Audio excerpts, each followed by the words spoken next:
Hey, welcome friends. Hello. Here we are. It is the 28th of April 2021. This is Chat with Matt. Frame's a little bit off there for balance.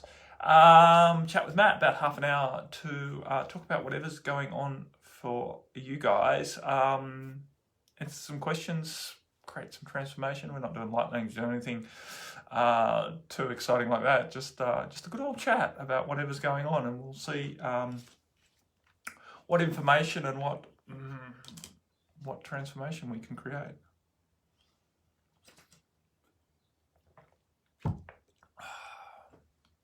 Full moon was yesterday afternoon, my time. So that was, definitely less than 20 hours ago. It was like 18 hours ago or something like that. He's Ordra. Sorry, I'm not very good with names at the best of times. So I put a little poster out with the advertisement this was going to be on, and it was called Atma Bhakti. Atma Bhakti. Bhakti is something that's talked about a lot in yoga. It's devotion, right? Guru Bhakti is talked a lot about, but Bhakti in general, Bhakti yoga is a whole path of yoga of singing kirtan and bhajan and doing prayer and the like, right? Devotional practices to help open your heart. And Atma Bhakti is not written about that much, but it's in a few spots in the teachings in the scriptures in the yogic school, and it's basically devotion to your Atma. Atma is your higher self, right? You could call it your soul or your higher self. It's a little bit, exactly how you translate that word is a little bit difficult out of the Sanskrit, but so it's devotion to your own higher self, and that is the highest form of all devotional practices, right? That's where it all ends. So you sort of move through devoting yourself to a deity or devoting yourself to your teacher, your guru, as a process to open your heart and basically find that alignment with yourself and that devotion to yourself, which then carries you beyond what the devotion to the deity or the concept of the personification of God, whether that be your teacher or whether that be Krishna or pick something on the altar, right?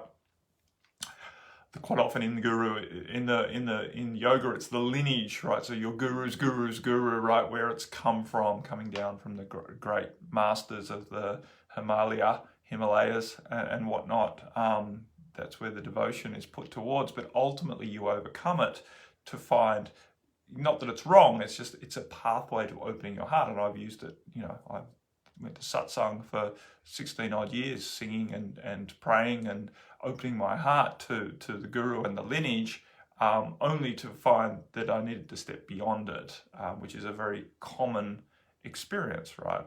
A guru should be measured not by how many disciples they have, but by how many teachers they create, right? With people who step beyond being just a disciple. And of course, in the yogic scripture, you don't actually divorce the guru, but in my case, I did. Always wanted to be a little bit of a contrarian.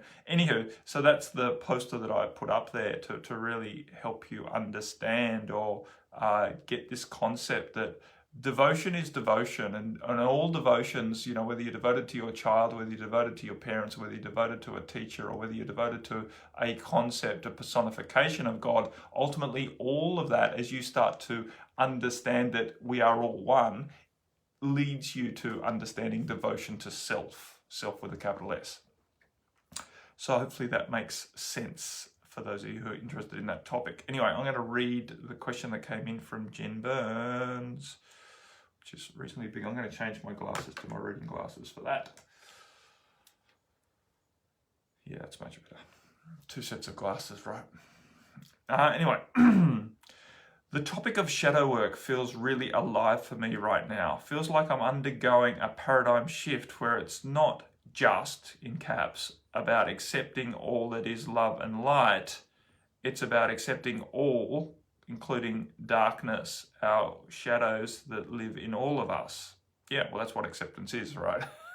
Otherwise, it's not acceptance if we're just looking at the side of us that we like, or the sides of other people that we like. I noticed some anger around the indoctrinations of how the shadow darkness is bad and is in some way a denial of our humanity? Yeah.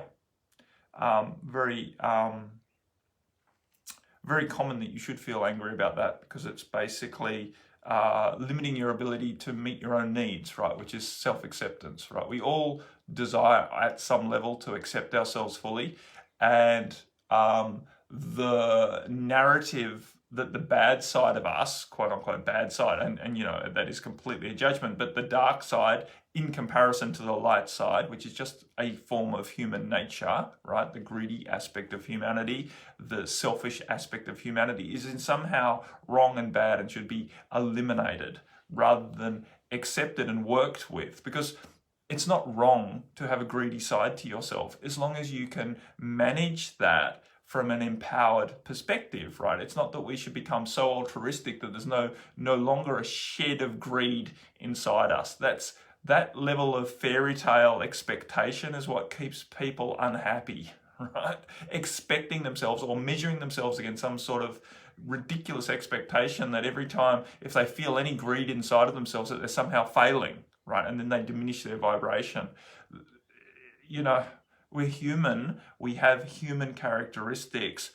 It's important that we overcome them to a level that they don't, they're not predominating our life, right? We're not allowing greed or jealousy or some other, you know, tainted vibrations, you know, judgeable vibrations to predominate our experience. But at the same time, to try and eliminate them is a ridiculous task. A ridiculous task, because if we can really accept that that's our lower human nature, and lower isn't a kind of, you know, isn't a badness, it's just we have to use some way of describing these things, but an aspect of our human nature, I could use primitive. It's a primitive form rather than lower aspect of our human nature. It's a primitive aspect of our human nature. It's a survival aspect of our human nature, right? Jealousy and greed and these things, hoarding and being selfish is left over from very animalistic times, and they're not wrong, because when push comes to shove, it's important that we look after our own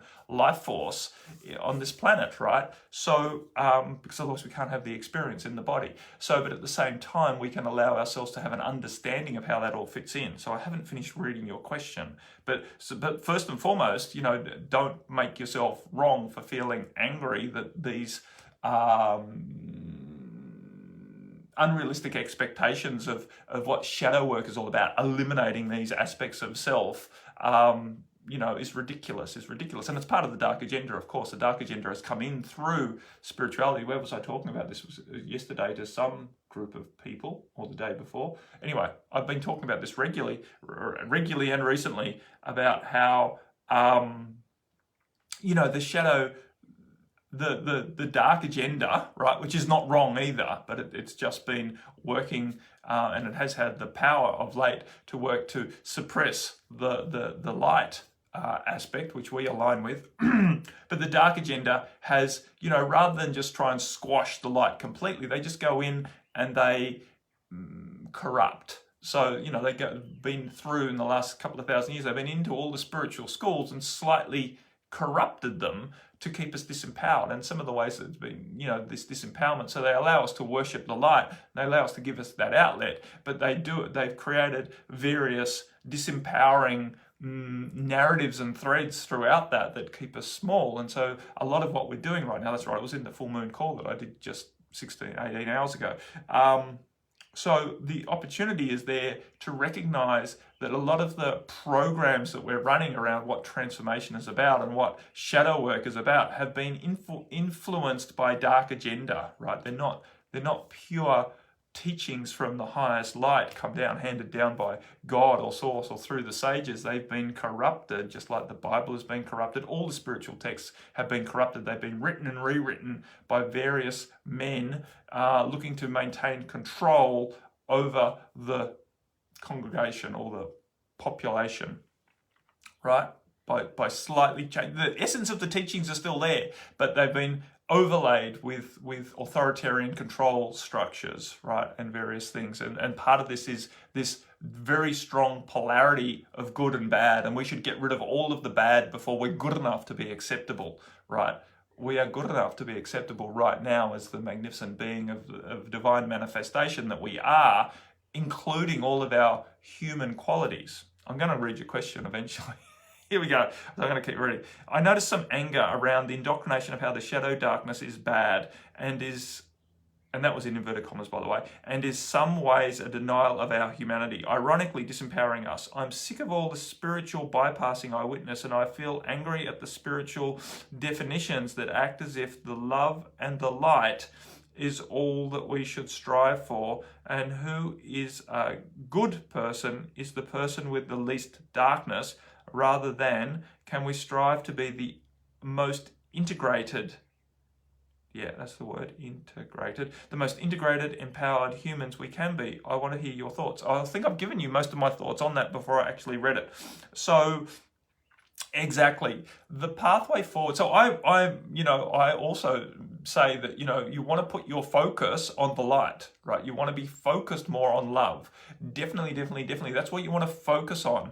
But you focus on it because that is what is going to help you expand out of the contraction that the darkness holds you in. It's not that you need to deny the darkness or suppress the darkness or even heal the darkness. It is about the process of healing is a process of accepting, right? It's not of fixing, and it's not in eliminating, and it's not of being devoid of these tendencies or these structures. It's, as you say, it's about integrating them, allowing them to be there from a space of awareness, right, and mindfulness and choice, right? Because when we can accept that we have these qualities and we don't need to hide them away anymore, we don't need to hide them from our peers, we don't need to hide them from ourselves, we don't need to hide them from God, right? I've got a jealous thought inside me. Oh, push that down. I don't want anyone to know that I've got that, right? When you do that, you railroad yourself from having choice as to how to work with that jealousy, because you're just in denial. What you don't choose to own, you can't choose to change, right?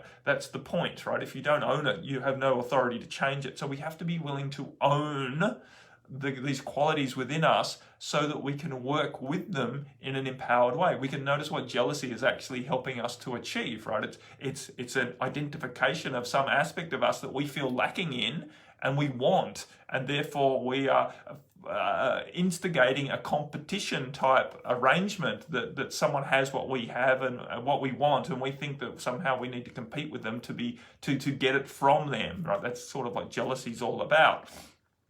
Worried that someone is going to take something away from us because they're better than us. When we start to notice that and own it, we can work with it in an empowered way so that we can allow ourselves to notice what we feel we are lacking inside and help ourselves to realize through meditation and other inquiry that we're not actually lacking that it might not actually, that it might be true that we don't have the expensive sports car or the hot body or the in inverted commas what the other person might have, but in terms of the light and the being that we are all on an equal playing field, and there's so we can work with it in that way.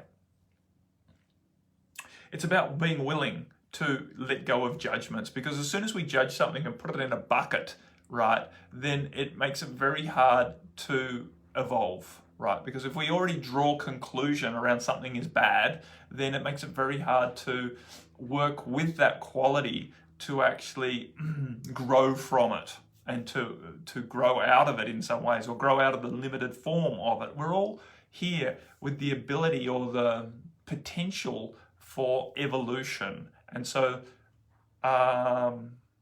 just noticed that I'm not seeing any comments there, so I probably need to just do a refresh on my computer and look for the comments as they're happening. Here, no, there is actually no comments thus far. So yeah, please, if you do feel to comment, then don't be shy. I know I'm on a bit of a rave, but yeah, I'm happy to have comments come in and further questions, not necessarily on this topic, can be on anything, but this topic's one that's running at the moment. So, so we've all got this ability and this potential to evolve, but to do that, we need to own the experience that is, to give us the foundation to be able to step beyond it, and that's not to just become all light and love and to let go of all darkness, as if darkness shouldn't be a part of the human experience. Because if darkness didn't exist here and even exist within us, then we'd have no reference point to know ourselves as we'd have no reference point to know the light if we didn't have darkness to compare it with. That is the benefit of being on earth, is that it's a place of polarity. At the moment, that polarity is being highly intensified right now, because this good dark, this good bad agenda, this left right, right wrong agenda, on off sort of binary life has been pushed by a dark agenda to keep us in stress. Because the thing is with drawing conclusions around everything is there's always going to be contradictions, right? If you're trying to be good because you have to be good, then it's very hard to work out whose good you should be. Should you be your mother's good, or should you be your wife's good, or should you be your daughter's good, right? Because all three of those people have a different understanding of what you being good is, right? So you're in a rock and a hard place if you think you have to be good or right, because everyone's good and right is slightly different. Now your mind is just preoccupied with trying to do the math almost to analyze who's, to weight everything, which has priority here. Your mother's good, your wife's good, or your daughter's good. Which one has more priority, and what combination of all the aspects of good do you want to weave together to shape who you should be, right? All the time denying the truth of who you be because you're trying to be appreciated and accepted and loved by those three important people in your life, right? This is an example, right? Just as an example, as an analogy. So you could create so many levels and layers of stress that you basically make yourself sick and discordant and unable to operate effectively, and you certainly lose the truth of who you be in that endeavor to get it right based on all these different things. Because society has an expectation of you, your boss has an expectation of you, your religion has an expectation of you, your old friends have an expectation of you, right? All these people, your family has an expectation of you. These expectations you're trying to reconcile, and it's impossible. It's impossible. At the end of the day, what is going to serve all of those beings and all those facets the most is if you get in touch with yourself in an integrated and whole and empowered way and come out as the blessing that you are, right? As a representation of the divine being that you be. And that doesn't need to be all love and light, right? That is just an acceptance of the truth of who you be as a representation of your past as well, right? The wounds that you're carrying from various experiences you've had in the past that have no doubt shaped you in some way. They've given you wisdom, but they've also left you with wounds and scars. And some of those are discordant and making it hard for you to be as happy as you might be, to be as prosperous as you might be, to be as purposeful as you might be. And that's what we're healing, right? We're letting go of the fragments of energy that really hold us back from being the truth of who we be. We're not necessarily just trying to get rid of all the darkness so that we can be totality of light and somehow, good, right, and proper in that. It's not that. It's not that black and white, right? It's because many of the wounds that we're carrying are actually beneficial, right? Many of the dark threads that we still hold allow us to communicate with other humans in what's the right word? In relatable ways, right? We're not here to become devoid of our human past and just be an emanation of the light, because there's no fun in that, right? There's no interaction in that. There's if I was to, just be, devoid of all of my pain, how could I relate to you carrying your pain, right? It would be impossible. So as I sit here before you, I've got stuff going on, right? Both emotionally, physically, my back is in spasm, right? There's stuff going on in Matt's life, and none of that is wrong, and I don't need to overcome it. And if it was all just the light, surely I'd just be, joyful and happy and in no discomfort at all. But that's not the truth, and it doesn't have to be the truth for me to feel that I'm being good, right, and proper, right? That I'm being helpful, that I'm being beneficial. So that's the point. So Jen, to speak towards Jen's question, the anger that's coming up is perfectly legitimate. And your job is to work with that anger without making that anger wrong. Do you need to project that anger at the perpetrators of those who keep not prophesizing, it's not the right word. What is it when you market? Promoting's the word I was looking for, not prophesizing. God, you don't need to direct that anger towards, you don't need to find something to blame and blame those who are prophesizing the light and love narrative, the disempowered shadow work narrative, right? But you're aware of how disempowered that is, and you choose to take that anger and channel it into ways where you can advocate for your outcome, advocate for your representation, or your expression, a better word, your expression of what an integrated, empowered human looks like, someone who's able to accept the threads of darkness or density that runs through and shapes part of their character, right?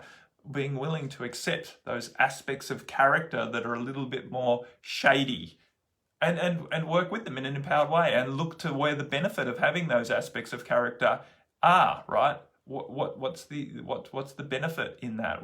How can it help you, right? Because it certainly can, right? It certainly can help in multiple ways to have these what might be judgeable characteristics still available to us.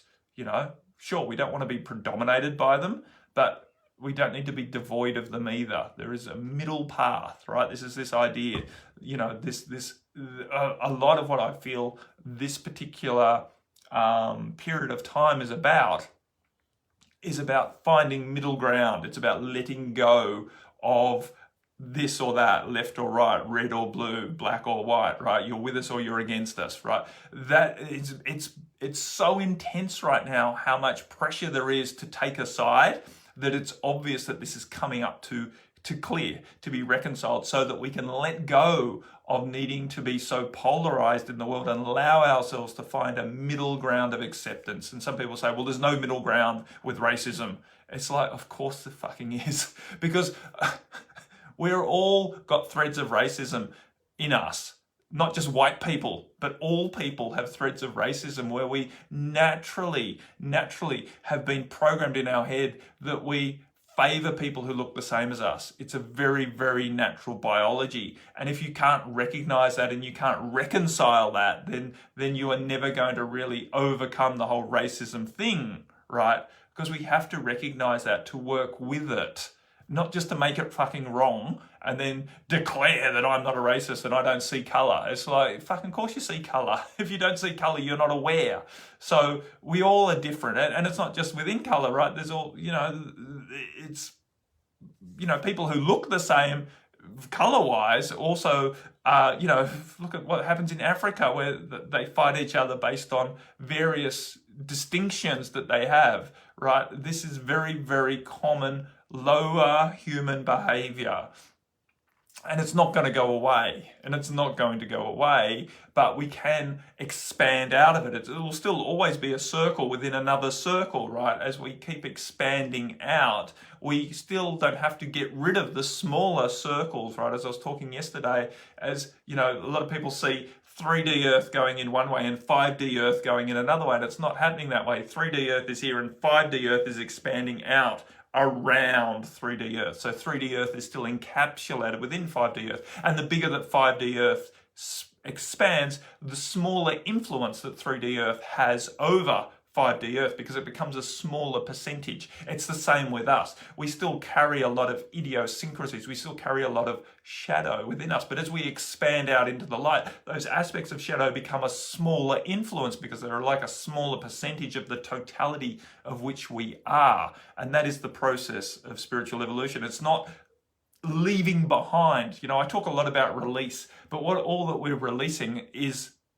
our belief or our expectation or our what's the right word, our definition almost of these energies. That's how transmutation happens, is when we let go. The judgment's what we're releasing. We release the judgment of these energies, right? That they are actually wrong. We don't have to, when I say release our pain, it's not that the energy of pain has to leave our body, because what is the energy of pain? Pain is a concept that we hold, right? Pain is a stress that we maintain. When we label something as pain, a sensation, as we label a sensation as pain, then we create a wrongness around it, which creates a contraction. When I say release the pain, what I'm talking about is release the concept that the sensation you are having is pain. Because once you do that, the sensation that you're having no longer is highlighted. It no longer has priority in your processing, right? And thus the sensation becomes lessened because it is no longer seen as a threat. Because as long as it's bad, because it's pain, which we've been trained to believe is bad, we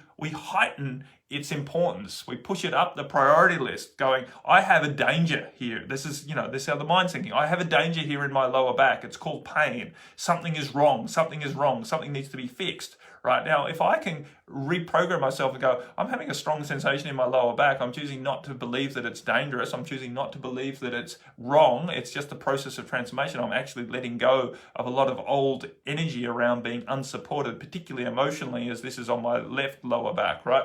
So a lot of old stuff about being unsupported emotionally is coming up to release. This is a good thing. So I no longer have to prioritize that pain so high on the agenda, and thus the sensation doesn't take center stage and it doesn't cripple me. It doesn't predominate my mood anymore. It doesn't ruin my ability to be happy because I've chosen to step beyond that.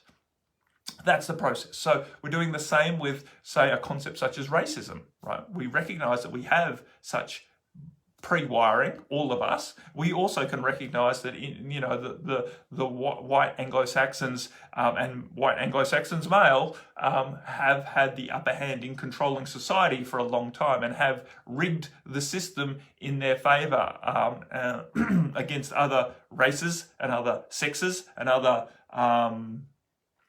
religions and other, because generally it's Christianity that has taken the upper hand in predominating the world thus far through these last couple of hundred years especially, right? So we look at all of this through the eyes of acceptance and through the eyes of we're choosing to allow it to change. We're choosing to allow it to soften. And that's not about eliminating those old things, but it's about expanding out beyond them so that they become smaller relative to the combined influence now, so that influence is no longer so predominant. Does that make sense? Am I making sense, my friends?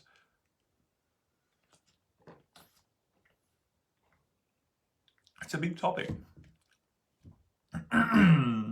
So, and I've just brought up a couple of areas here, working with our own greed and working with these concepts such as racism, because that's a big one right now, working with the fear of death, right, and the fear of a virus. And, I could go down that rabbit hole as well and talk exactly the same thing about choosing not to get so righteous about what is right with the mask debate, with the vaccine debate, with the virus narrative in general, right, and the controlling agenda that seems to be playing out around this whole thing and what's driving it and all the rest of it. You can go down so many rabbit holes with all of that, but does it really benefit you? It's not to deny it, but it is also, it's going to serve us not to get too contracted around it. You don't need to see it all as love and light and just hide your head in the sand going, there's no darkness here.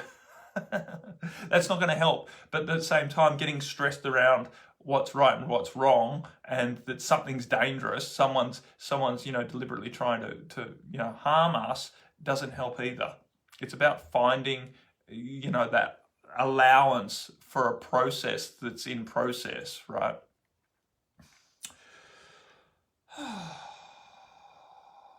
Awesome, Susan. I'm glad that was a great explanation. That might be a record for the amount of comments that I've got on any one particular live stream, being one that just came in on the 30th minute. Anyway, that's my calendar telling me what's coming next. So that might do us, right? Hopefully I answered Sister Jen Burns's question adequately and gave you all some food for thought around this this process of transformation, right? And not having to be something where we eliminate all darkness out of our field and we just become love and light and perfection based on some sort of fairy tale that's been portrayed by various spiritual scriptures and teachings throughout the recent history, the last few thousand years being recent history. And that you can actually find acceptance, right? As Mantara is continually reminding me and us, it's about relaxing through acceptance. This is the process of transformation. Everything else looks after itself after that, right? Everything else looks after itself. You will be guided from your own intuitive knowing when you relax into accepting yourself in totality for right now. When you accept that yourself is perfect for right now, which doesn't in any way influence your ability to improve in the next moment. You can be perfect right now and more perfect in the next moment, right? As you accept yourself as you be right now, you will naturally improve through the process of relaxation into the next moment. Letting go of this connotation that if you accept something, then you are stuck with it, because it's not the truth. When you accept something, you actually now have power to change it. Until you accept it, it rules you.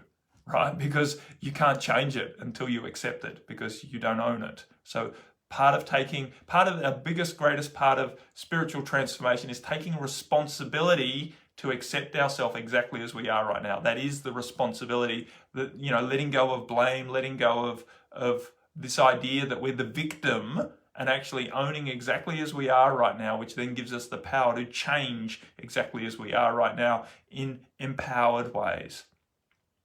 Which also requires patience and compassion, right? Because it's not just, I'll just change that. It's we hold an intention and we work with it over time. And it requires some, disentangling and some deeper levels of acceptance, right? Because as we progress, we see more and more, right?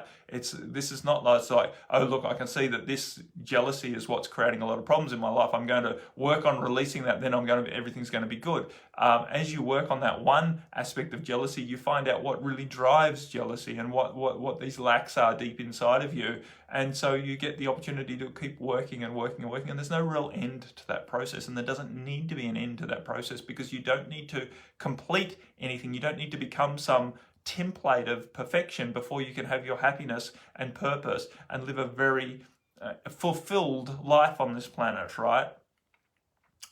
The happiness is in the process. So take a deep breath, relax, and allow yourself to progress through the process, right? Trusting yourself, and trusting that you are acceptable exactly as you are. So relax into that acceptance and allow yourself to inquire a little bit deeply as to what is the first step of something that you might like to soften around, right? Let go of some rigidity, let go of some stress, trying to change something, trying to deny something, trying to be something that you're not yet. There's no issue with holding high expectations for yourself, right, in terms of what you'd like your future to look, as long as you don't keep measuring yourself against that in a negative comparison and beating yourself up for not being where you want to be, right? That doesn't help. Yeah. See someone doing something, and it's okay to be envious of them if you allow that to drive you and to build your resolve and your dedication and your devotion and your commitment to taking steps towards getting there, as long as you don't lose your happiness in that process, right? You can be happy right now and still know that there's more for you to achieve in the future, as there is for all of us. None of us have reached our potential yet, of course not. Namaste, friends. Much, much love. I will speak to you again next week, if not before. Those of you who are in various programs of mine, we will be talking sooner than next week. But those of you who just hang out here in the Bright Light Beings, I will speak to you same time, same place next week. Much love. Bye for now.